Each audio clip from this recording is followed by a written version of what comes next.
How do you flip that switch Sure. if you could flip the switch from fear and anxiety and stress to calmness and certainty and Sure. more confidence? So, and I know you've gone through a lot of challenges in your life with your car accident, and you've overcome a lot of stuff. So I think it's worthwhile.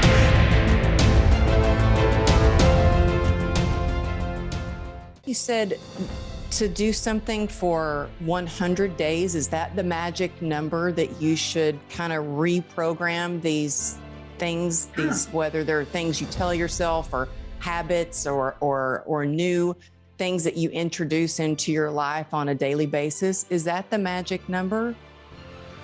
Yes. Before I answer that, I want to share with you. You remind me of a story. We had a gal.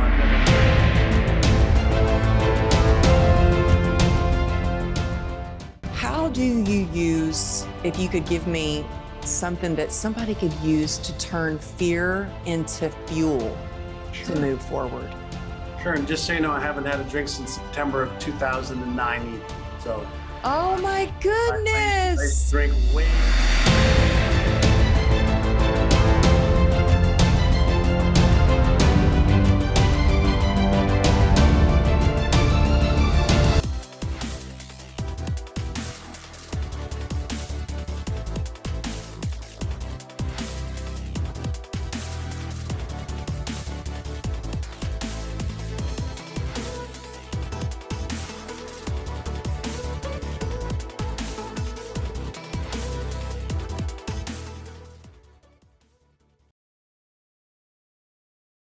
Hello and welcome back to True Grit and Grace. I'm Amberly Lago, and I have a real treat for y'all today. I have John Assaraf with us.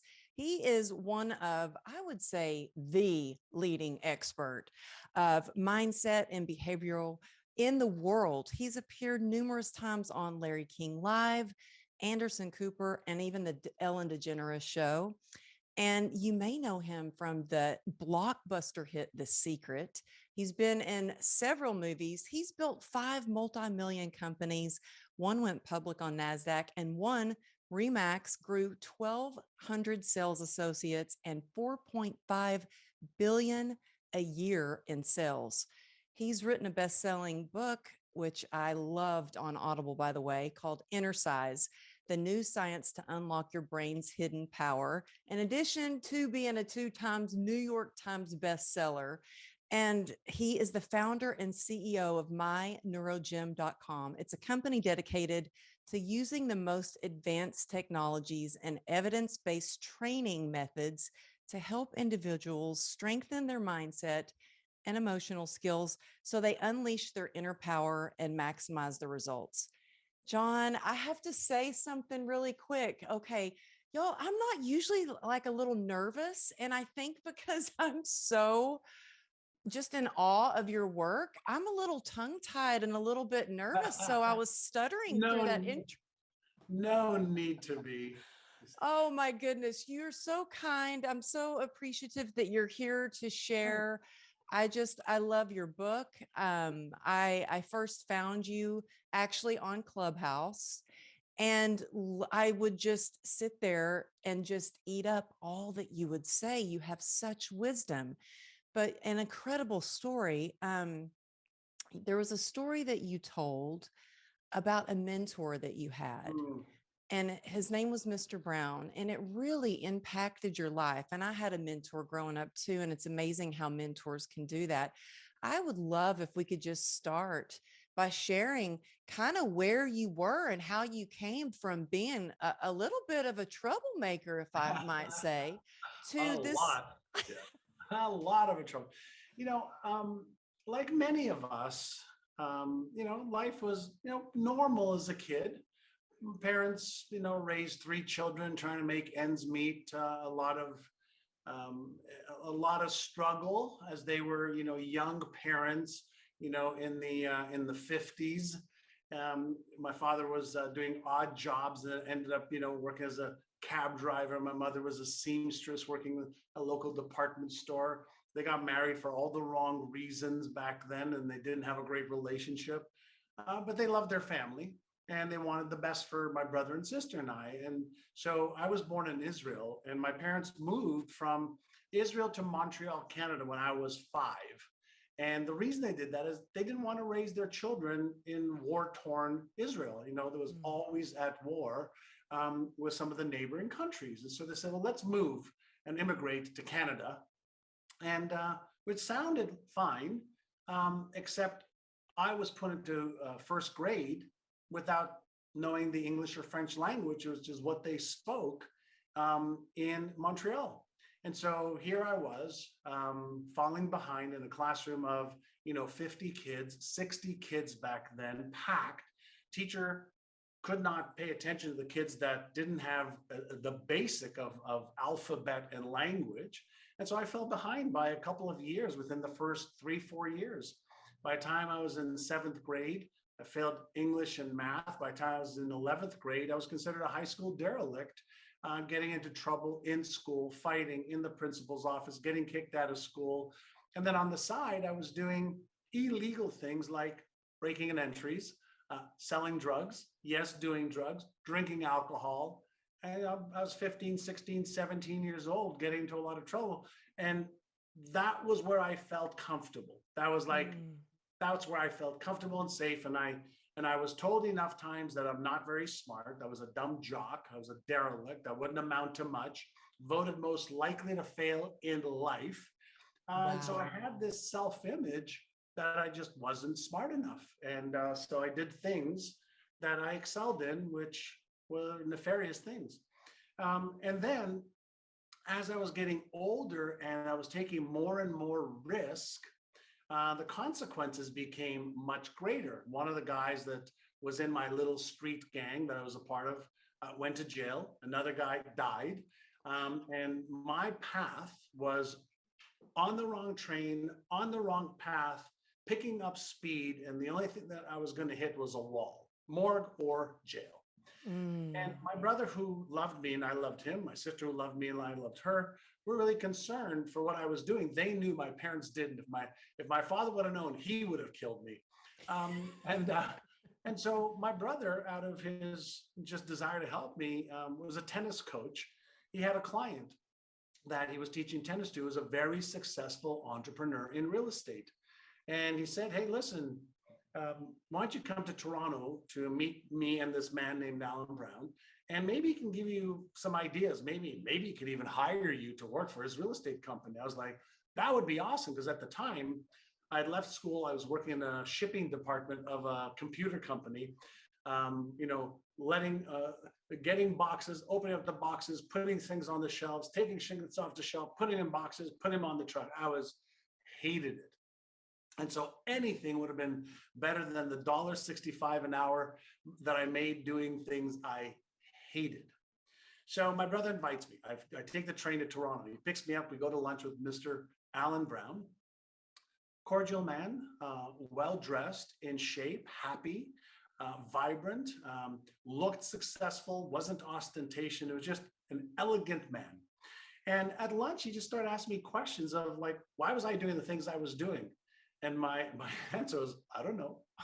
I want to fit in with my buddies, want to make some money so I can do some of the fun things. He said, but you can do that, honestly. I said, well, I don't know how to. I didn't do well in school. He says, well, you don't have to do well in school to do well in life. Wow. So the discussion started off like that. And then he asked me, like, what were my goals? And at the time, I had 3 goals. 1, get a better job. 2, buy my first car. 3, move out of my parents' house. And I was 19. And he said, well, those are all great, but what's some of your longer term goals? I said, well, I never thought about it. And he said, well, would you do me a favor? I said, yeah, sure. What? And he reached into his briefcase and he took out this document, and he handed me this document. He says, can you just sit at the table next to your brother and I and just fill this out as best as you can? And then we'll go from there. And I said, sure. So I took the document, sat down, looked at the first page. Then the first, it was the 1980 goal setting guide. 1980 goal setting guide. I was 19 at the time. So I look at this, and the first question, Amberly, is at what age do you want to retire? I'm like, what? And you're like, I hadn't I'm even thought about retiring. I don't even know what I want to do tomorrow. My father's working like a dog. He can't retire. Nobody in our family has retired. Everybody's working through their 70s and 80s. And so I asked him, I said, Mr. Brown, I'm 19. Like, what am I supposed to put there? He goes, pick a number. So I just said, okay, 45. I picked a number that was twice longer, or 100% longer than I was alive. The next question was, how much net worth do you want to have upon retirement? And I'm thinking, what is net worth? So I said, Mr. Brown, what does net worth mean? And he explained to me what net worth was. I said, okay, $3 million. Next question, what kind of car do you want to drive? Mercedes Benz. Next question, what kind of home do you want to live in? 4-bedroom, beautiful house. What kind of travel do you want to do? First class around the world. And it asked a whole bunch of these questions that about cars and homes and charity and who you wanted to help. And I want to retire my parents and blah, blah, blah, blah, blah. I just wrote out this stuff that was. And things they don't ask you about in school. They don't talk about that kind of stuff or planning or even, when I was in school, they didn't even talk about how to balance a checkbook or count money back or basic things. Yeah, he asked me basically to dream. And I was like afraid of dreaming because I had evidence that my dreams will never come true. I'm not smart enough. I'm not good enough to achieve those things. So I never dreamt about those things. I may have watched them on TV and like, wow, that would be so cool. That would be great. Yeah. As a some fantasy. And then when he took the document that I had, he read it, he started to smile. He says, you know what? This would be a life worth living and creating. I go, yeah, it sure would be. He said, I'm going to ask you one question, and the answer to this question will determine whether you achieve every one of these things. And Amberly, I'm thinking in the back of my head, yeah, right.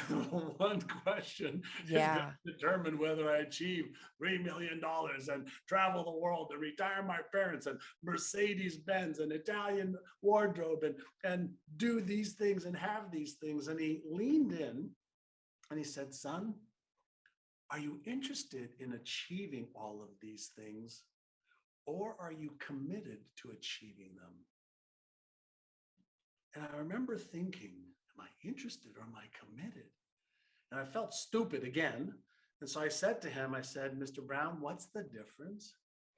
And he paused. And he said, son, if you're interested, you'll do what's easy and convenient. Mm-hmm. He said, if you're interested, you'll allow your story that you just told me to control you.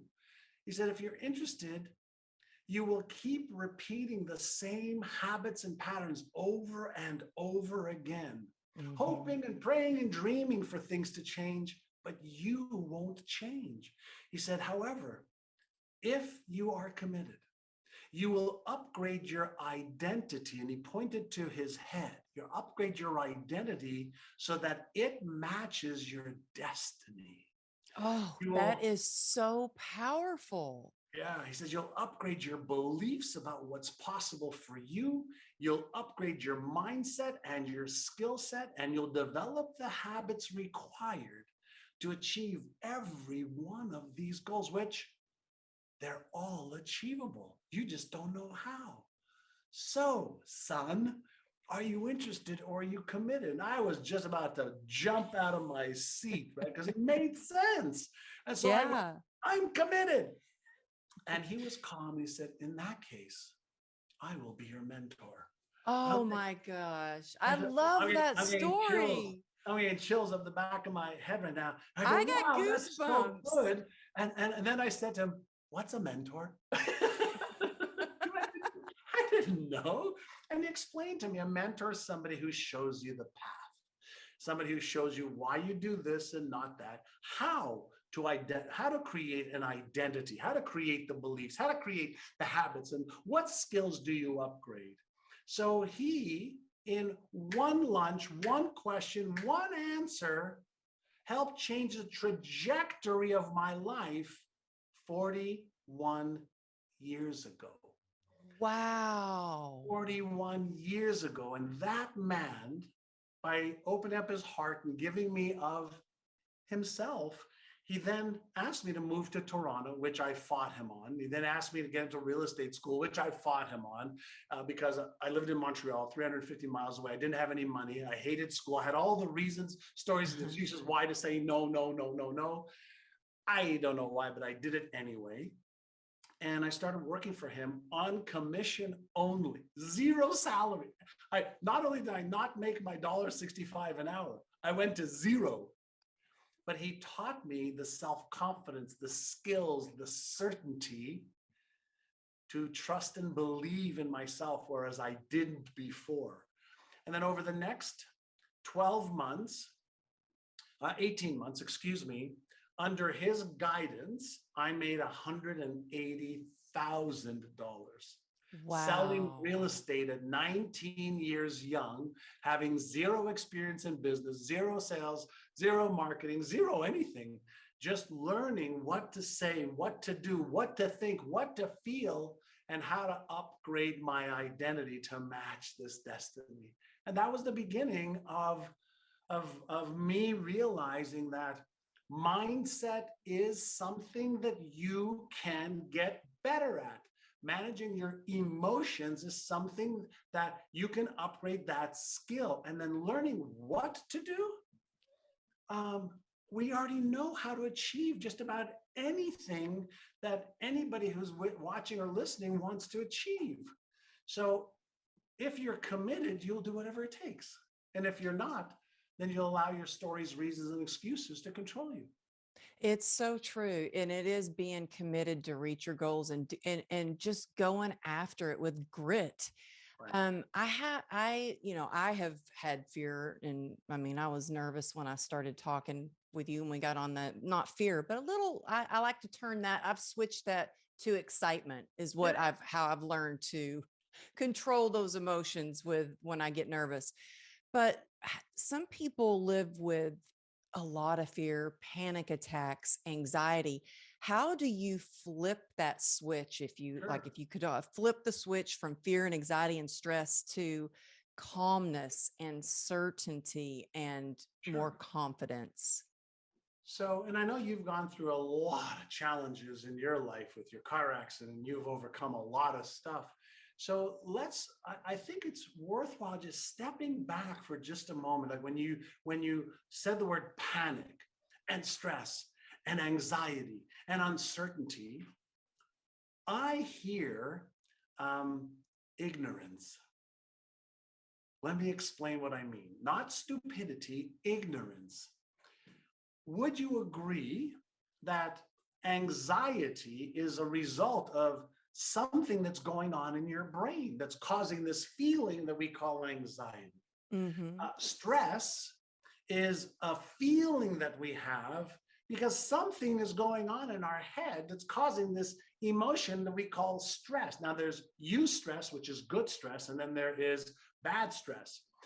Panic happens when anxiety is left unchecked and we keep reiterating in our mind the very thing that we might be worried about or afraid of that might be happening in the present moment or in the future, but we've got this loop that goes unchecked, and then we move into a panic where we cannot control it. Now, is it not true that what activates anxiety, stress, or even panic is when the current demand exceeds our current capacity?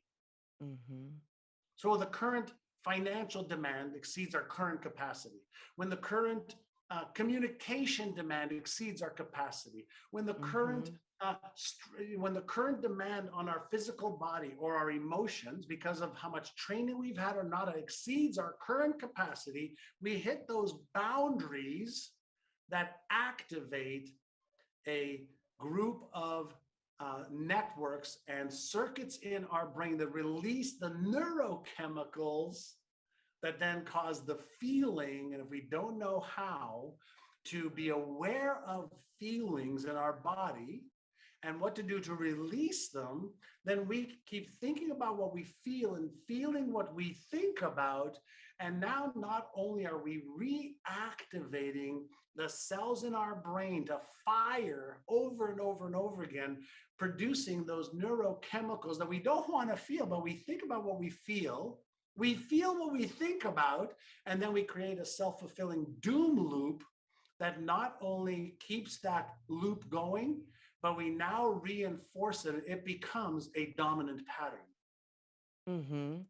Yes. And then and it's very interesting because I'll talk to, you know, someone in the family. I won't say who in case they listen to the show, but it's always what if, and the moment I get on the phone with them, it's like, well, I'm not good. I'm not good. And I'm like, if you keep saying you're not good, you are not going to be good. You're not going to be well. And that's what I'm going to come back to. Ignorance is the biggest problem. Now, let me explain. As soon as you said, what if anybody can see, me right now, you'll see up over there is Frankenstein's monster. And over here, there's Einstein, the genius part of our brain. Well, think of the genius part of the brain as the go muscle or the go pedal in your car, and the Frankenstein's monster as the brakes in your car. Let me explain how things work. Whenever we want to do something, have something, be something, change, achieve more, we're using our Einstein brain, imagination, and hope, and it would be so great to. However, there's another part of our brain that has been evolving for hundreds of thousands of years, and that is what it calls the Frankenstein's monster. And this part of our brain, its sole responsibility is to say, what if you fail? What if you succeed and fail? What if you do this, try this, have this, be this, and then you're embarrassed, ashamed, ridiculed, judged, or disappointed? So let me give you a different frame to look through these lenses with. Imagine you're driving your car and everything's fine. Beautiful sunny day. You're just enjoying a casual drive, and all of a sudden a light pops up on your dash. Have you ever considered taking a hammer and hitting the light? No, the light's a signal. Another part of this equation, you're driving your car, let's say you have one of the newer cars, and you want to go into the left lane, but then you see on your side mirrors a flashing light to tell you there's a car that's too close. Don't go into that lane. Isn't our job to pay attention to the signals on the dash or what the radar is providing us? It might be danger, and then make decisions based on real information? Well, the what if part of our brain is predicting what may happen in the future based on the past as a reference model. So the past may be accurate. So your job is to be aware of it and then go, okay, since the past does not equal the present or the future, the past is a reference point. Now I want to reactivate my Einstein brain and say, do I want to move forward or don't I? So when we I want to be committed or interested? That's right. Right. So part of the challenge is most people have, let's say $1 million, car in their driveway that can do so much, but they don't know how to drive it. Well, we all own $100 billion brain, and we don't know how to use it well. Not that it's not capable of incredible performance, because every brain functionally works the same. And as a behavioral neuroscience researcher that has been studying neuroscience for 41 years in neuropsychology, where I can share with you the problem isn't with the hardware or even the operating system. In many cases, it's the software, the programming, the conditioning, and we are just not really good operators of our own brain. And since our brain can adapt, the question should be for all of us, what skill must I learn so that I can let go of what's not working for me and start to create and reinforce patterns that will work for me? Well, I think it's so I mean, it sounds like when you're in a moment where you are afraid to do something, whether it's going on stage and speaking, or um, starting a new business, or asking a girl out on a date, or anything.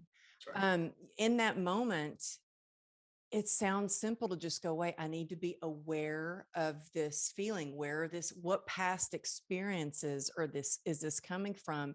And in fact, after reading your book, I was kind of having a meltdown about, like, why is it that I get so flustered and so defeated when I can't figure something out with technology? Like, where is that coming from?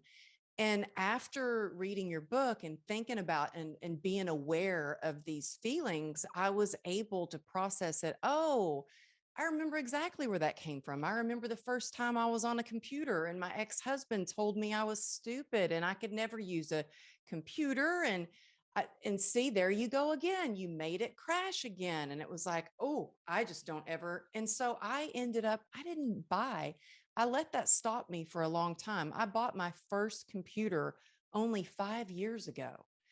But just being aware of those feelings Sure. is powerful, but then how you start to shift it. And I think you said to do something for 100 days. Is that the magic number that you should kind of reprogram these things, Sure. these, whether they're things you tell yourself or habits or new things that you introduce into your life on a daily basis? Is that the magic number? Yes. Before I answer that, I want to share with you. You remind me of a story. We had a gal. I've never met her personally before, but when she was 16 or 17 years old, she was getting her driver's license, and her mother was in the car with her, and the girl made a mistake and got into an accident, and her mother screamed so long and blamed her so violently that this poor girl, her mother said, "You're gonna kill somebody. I can't." And she just went off on this 16-year-old girl, like in her first 3-4 days of driving. Well, this gal who 30 years later, in 46, still hadn't driven a car since that time. Wow. And she not only read my book, but she got one of our programs called Winning a Game of Fear. She sent me a picture, okay, of her driving in a brand new Mercedes that her husband just bought, and she was just jamming 40, like 40 some odd years later, or 30 some odd years later, she finally relinquished this Wow. pattern because the trauma was so severe when she was trying to drive. Her mother equated driving with her killing somebody. So she said, I might kill somebody if I drive because I'm not a good driver. So she never drove for 30 years. So now let me answer your question. Wow. That's a None of powerful story. none of us are born with any fear. None of us are born with any beliefs about what we can do or can't do. None of us are born with a self-image of how awful we are or how awesome we are. Mhm. Those are nothing more than neural patterns, brain cells that have fired together, and neural connections that have been made. The connections that have been reinforced become our truth, our reality, our beliefs, our self-image, our habits. Part one. Part two. So the question then becomes, is it possible for us adults to deactivate a pattern that may be automatic and holding us back? And here's the answer. I'm going to give you the answer in two ways. Number one, as a young girl, did you believe in Santa Claus? Absolutely. Absolutely. Did you believe in the Tooth Fairy? Absolutely. Great. So you were taught that Santa Claus is real, and Santa Claus means this, and Christmas means that, and the Tooth Fairy means this, the Tooth Fairy does that. And you had this idea that you believe with your whole heart. Oh, And yeah. then as new evidence came in, you're like, oh, okay, that was fun. Santa Claus isn't real, but I can still play along because it's positive, it's empowering, it's cohesive, and it brings a lot of good memories for most children who participate in, the Santa Claus and Christmas era. Now, so if it's possible that you believed something before that isn't true, that means that you can unbelieve something that isn't true about you that you believe right now. So, what do we know about patterns in the brain? When we fire our brain cells in a certain sequence, whether it's through language patterns, emotional patterns, and even behavioral patterns. Let's say like exercise. You don't exercise, you say, well, I'm going to get in shape. I'm going to eat well, I'm going to exercise, and I'm going to go to the gym. And you do it for a day, for 7 days, for 14 days, for 21 days, and you feel so good. Then why is it that 87 to 90% of people who have New Year's resolutions within 3 weeks revert back to their old patterns? It's not because they don't have the intention of continuing. It's because there are processes in the brain that unless you activate and reinforce the subconscious processes, the conscious decision-making ones aren't strong enough. So what have we learned? In the last several years, there's been some research around where do our habitual patterns reside in the brain? And we haven't been able to see, like, in the brain, like, is there a place where habits are or formulate? We know that the hippocampus is where memories are. We know that there's another little place in the brain called the striatum, which is not that important, but that appears to be where these tightly grouped neurons and cells are. So what have we discovered? Just like it takes X amount of time to renovate your home, it takes about 66 days to 365 days to, and I'm going to use this term like, renovate your neural patterns. So to get rid of the old and start and reinforce the new. And so what happens if you give yourself at least 100 days, okay, to start the foundation of the renovation and then build upon that, now you have the ability to deactivate and to take away the strength of the old programming and create and reinforce new patterns. And so if you do 100 days to begin with, then you can add another 100 days, and then you can add another 100 days. And now the patterns that have been firing and wiring together become dominant patterns. John, you said something, I don't remember. This was in an interview that I was listening to that you did. I was at the gym working out, and you said something in another interview. I think that you were with Ed Milet, and you said something that made me stop working out and write this down. You said a habit is more important than the intensity at first. Correct. And I think that if more people, I think like a lot of people that want to work out, and their New Year's resolution is, I'm going to start working out. I'm going to go to the gym, and they work out, they get there, and they may work out really hard and they're so sore they can't walk. Yeah. They might not go, or they go and they feel like it's just not good enough. But if you realize, if you just go and you get those smart feet and it's like, I don't have to think about going because that's part of what I do. It's the same thing when I wake up in the morning. I don't think about going to go drink a big glass of water every morning. I've trained myself that's just what I do. And it's like I'm on autopilot to do that. So I love that you said that. You are on autopilot. So here's the visual, right? The complexity, intensity, and duration are irrelevant at first. It's the consistency that builds the habit. So first you build the habit, and then the habit will build you. Ooh, I love that. So let me show you something instead of telling you. I have several private clients that I work with, and I can't show you their names, but I'll show you something that every one of them does. And so you'll see 2 minutes and 15 seconds, right? That's one client. Let me show you another one. You're going to see day 25 times 25. Why am I showing you these? These are a couple of very, very, very successful entrepreneurs that have hired me privately, not only to help them with their business, but also health. I'm really big into health and well-being. And And so, y'all, if you're listening to this on Apple or Spotify, if you head over to the YouTube channel, you will be able to see how into health John is, or check out his Instagram and you'll see him with his, you have three sons or two boys, two two boys. boys, all good looking. How tall are y'all? My one son's 6'3", the other one's 6 foot, and I'm 6'1". You look really tall, but just the picture of health. But sorry, I just want people to go check out your Instagram and check out this on YouTube as well. So anyway, these two clients of mine, they wanted to get back in really good shape because they're mega successful, $100 million company, one of them $1 billion company, the other one, but they weren't in health. So they said, we want to get help. What should we do? Should we hire a trainer? Should we hire a nutritionist? No. I want 100 days of 1 minute of planks or 10 push-ups a day. So what you've just seen is one of them just started like about 9 days ago. He's already at 2 minutes and 15 seconds. The other one's on day 25. He's doing 25 to 30 push-ups a day, but they both started with just like the minimal amount that they could commit to and easily do. Why?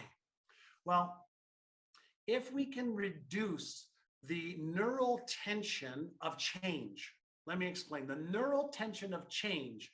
The only human that likes change is a wet baby. The rest of us fight to keep our habits going. Why? Because it requires almost zero cognitive energy. And since our brain is a miser of energy, okay, wants to conserve energy, not use energy, anything that requires, I need to do a half hour of this or 50 minutes of this or 40 minutes of this. I need to go to the gym. I need to watch my diet. I need to stop. It's like our brain's going, oh my God, that's too much of a cognitive load. So what do? We use how our brain actually works and we reduce it to the ridiculous. So the ridiculous is, can you do 1 minute right now? I can do 1 minute. Great. Let's do a minute.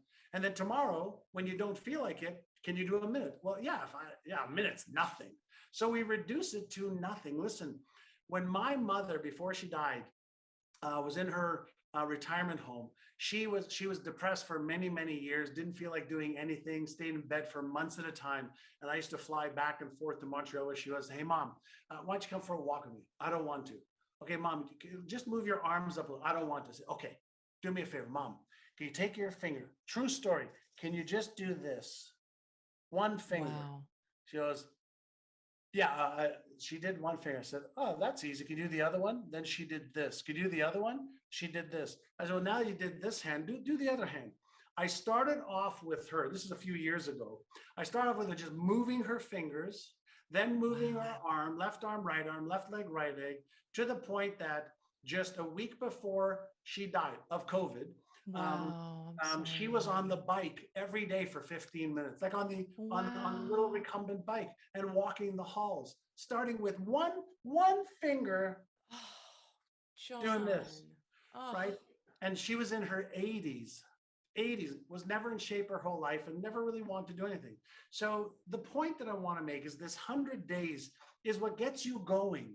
Wow. But you build the habit of thinking positively for 100 days, catching yourself thinking negatively or feeling disempowered, and then just shifting for one time. So you can use this 100 days to increase your awareness and make it better, for managing your self-talk, make it better, for being aware of your emotions and then shifting like a Hollywood actor or actress from this emotion to that emotion, from not feeling like doing what you need to do for whether it's health, wealth, relationships, career, business, finances, money, getting out of debt, whatever it is. If you don't feel like it, but you just still take one little tiny action step towards what you do want when you don't want to, you've just interrupted the pattern. And anytime we interrupt the pattern, it's like we fracture the strength of it. And so now who's in control? Is the old me in control now, or is the me that I can be in control now? And with a little bit more of awareness and focus and action, now I can interrupt destructive, disempowering, maybe even negative patterns. And I can start very, very slowly constructive, positive, empowering patterns that allow me to make progress towards my goals and dreams. I'm not looking for perfection. I'm looking for progress. And a little bit of progress every day or every week means I'm moving towards what I want. But by definition, also means I'm moving away from what I don't want. And everything we do is either working for us or against us. Right. And this makes sense. I mean, it really makes sense to me. When I first got sober years ago, it was keep it simple and one day at a time. And I remember, my sponsor had just said, can you just do one day at a time? And I mean, that sounds now it sounds easy, but back when I had started drinking every day, I was like, a day without it? Just like some people who have never exercised, like That's right. moving my body. I've had people ask me, people that live with, especially that live with chronic pain from CRPS, like I have, they're like, well, how do you move when you have this disease with chronic pain? I'm like, I just do whatever I can. If my leg's hurting too bad, I, like your mom, moved one finger. I go to the gym and I sit and I move my upper body. I was exercising in my hospital bed, just doing what I could. What But you I can. love the idea of being able to use this with not just with every aspect. And it Every aspect. starts, yes, with your emotions. Yeah. And I think that so many people, especially now with still times being with COVID and new variants and all of it, do have a lot of fear. How do you use, if you could give me something that somebody could use to turn fear into fuel to Sure. move forward? Sure. And just so you know, I haven't had a drink since September of 2009 either. So Oh I, my I used to goodness. drink way, way, way too much and decided that I was drinking way too much and it wasn't serving me anymore. So I stopped drinking alcohol in 2009, became a vegan like 2011. And then in 2020, for my 60th birthday, on my 59th birthday, I used to eat a lot of refined sugar with cookies, cakes, and stuff like that, vegan stuff. And so I gave up refined sugar as well about a year and a half ago. So, Wow. Okay. so My uh, question to you, what was the hardest thing to give up? sugar, I was going to say sugar sugar, is the devil, sugar, isn't it? sugar, refined sugar. I eat like bananas, blueberries, blackberries. Sugar was by far the hardest. But I Alcohol was bet very you hard. feel Yeah, incredible. it was part of my focus on my health. I wanted to have a six pack at 60. And And so you I do. focused. Well, um, I mean, I saw a picture of you on the yeah. beach and I was like, dang, he is not messing around. So we can achieve a lot more than we give ourselves credit to in sometimes. So your question was, How do sorry, you how do you oh, how do you turn turn fear into fear fuel? into fuel? So So instead of like, I am fearful, like I have people say, well, I'm scared I'm going to hurt if I do that. And that goes back to if you don't know. But these are right, a lot of people who have done it and, reinforce that, okay, see, I knew I was right. I'm hurting worse now. But I want them to know that, yeah, sometimes I do think, sometimes I exercise and it might flare up the CRPS, or it might, sure, sometimes I go on stage and yeah, I have bombed, or sometimes I've done a virtual presentation and my slides were a disaster. yeah, Sometimes that stuff happens, but instead of letting it stop us, or never drive a car, or not buy a computer, or not go after our dreams, how do you do like that quick shift? Okay, I'm going to use this as fuel. So the next time they get that idea in their head, nope, I'm not doing that. And they get stuck. How do yeah. they turn it into fuel? So there's a couple of pieces to this. So number one is when we're feeling fearful, that means that the neurochemicals associated with what we don't want or what may happen that may be painful, whether it's spiritually, emotionally, physically, financially painful, our brain is playing out that scenario as if it was real, which means it's releasing the neurochemicals of fear. which is cortisol, epinephrine, or norepinephrine. So the cortisol, epinephrine, and norepinephrine are the fight, flight, or freeze neurochemicals. So how do we turn that into fuel? So first is we don't fight the fear. We're aware that fear just is letting us know that there is a possibility of danger.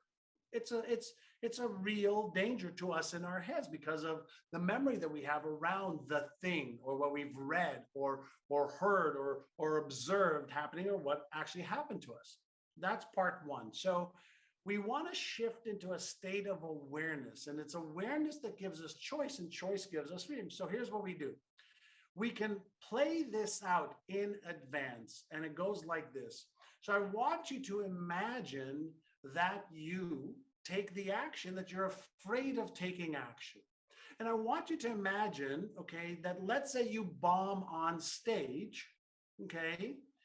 Is it bombing on stage that you're fearful of, or is it about being embarrassed, ashamed, ridiculed, or judged? Like, what is actually causing you to be afraid of? And most people say, well, I'm actually not afraid of being on stage. I'm afraid of what my people will say or think or do if I don't do well. So that's a possibility, right? Yeah, that's a possibility. Now, how do we shift the possibility into a different probability? So what has to happen in order for you to get on stage and actually succeed? What has to happen in order for you to get behind that car and actually follow through and override the fear? And now if I can do something called mental contrasting, which means this possibility exists, but I'm going to focus on what I want. Is it possible that both possibilities always exist, but what you choose to focus on is what actually Absolutely. So Absolutely. no differently than there's always this side of the coin, but there's also that one. People who live in a constant state of fear consistently look at the negative, even though the positive is right on the other side. So what we want to do is we want to mentally train to be aware of this is the possibility, maybe what I focused on and reinforced in the past, the fear of this or that, or this or that, or this or that. And we start to feel that possibility because we replay it in our minds over and over again. We've developed that as a pattern, okay, of our reality. But by very definition, another pattern also exists, that you won't get hurt, you won't be embarrassed, you won't be ashamed, you won't be ridiculed. The people actually go, wow, that was really great, thank you. Or that you get into the car or on the plane, right? And you go like, oh, that wasn't that bad. I did it. Which do you want to reinforce? You could say, what's the worst that could happen? You could say, what's the best that could happen? And then what has to happen in order for me to focus on the best and to follow through? So now you have that excitement in you, fear, and now you are deliberately using the Einstein part of your brain instead of reinforcing the Frankenstein what if negative part of your brain. Yeah. Now, in the book Inner Size, I talk about, you know, it's two different parts of your brain. So let me give you a different view. Imagine that you're part of a band, all right, a rock band or a classical, you know, band, and you have to, as the conductor, get the members of the band to play in concert, in harmony. Your job is to a little bit more of this, a little bit less of this. You come in now, and your job is to create harmony. But what if I shared with you that there's different parts to your brain? The part of your brain is trying to keep you safe, just in case, and the part of your brain that wants to express itself and do everything. And these two parts of your brain are fighting each other. But there's another part of your brain that can be aware of those two. And then you can say, okay, there's a part of me that wants to do it, would like to do it, but there's another part of me that's afraid of doing it. And what if in a calm, relaxed state, you could honor and respect both parts of yourself and then choose, but I want to let this fear go.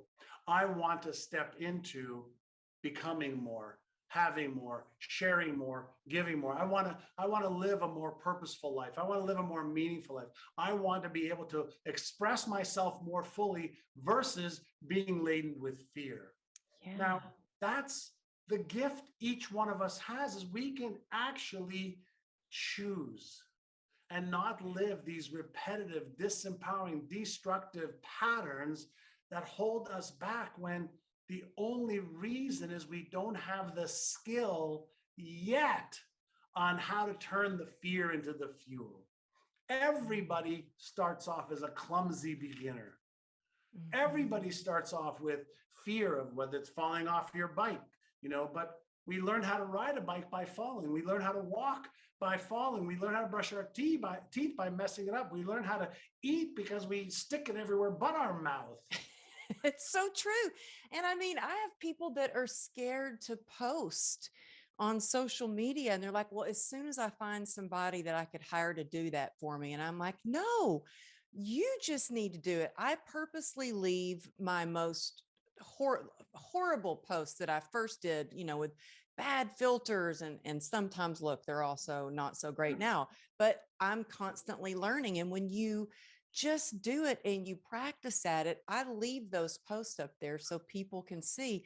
I didn't start with a post that was perfect and the best quote and, thousands of likes. It was terrible, but I just kept doing it until I started to learn. I started to build my confidence and started to get better at it.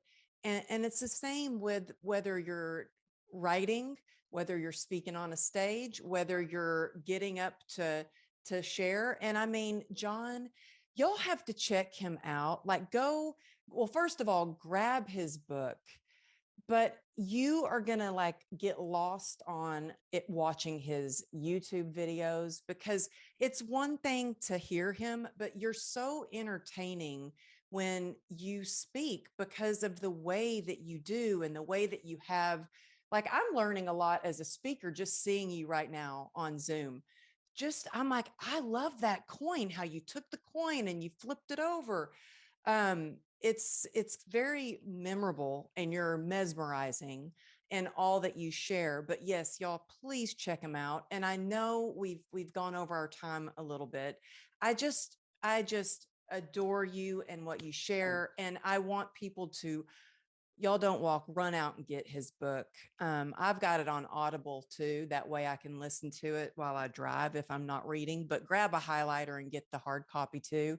And I would love for you to tell people the latest and greatest about, because you have this new platform and you've taken all of these things from your secrets to your success. And you've realized, oh my gosh, this doesn't just work for me. It can work for everybody if they just go out and do this. And so you've created myneurogym.com, and now people can access all of these tools. And so no matter what they want to do in life to live their best life, they can have you open your playbook, not just with you, but other experts in the industry. So can you before you go, tell people a little bit about that? Because I want them to find out more about that too.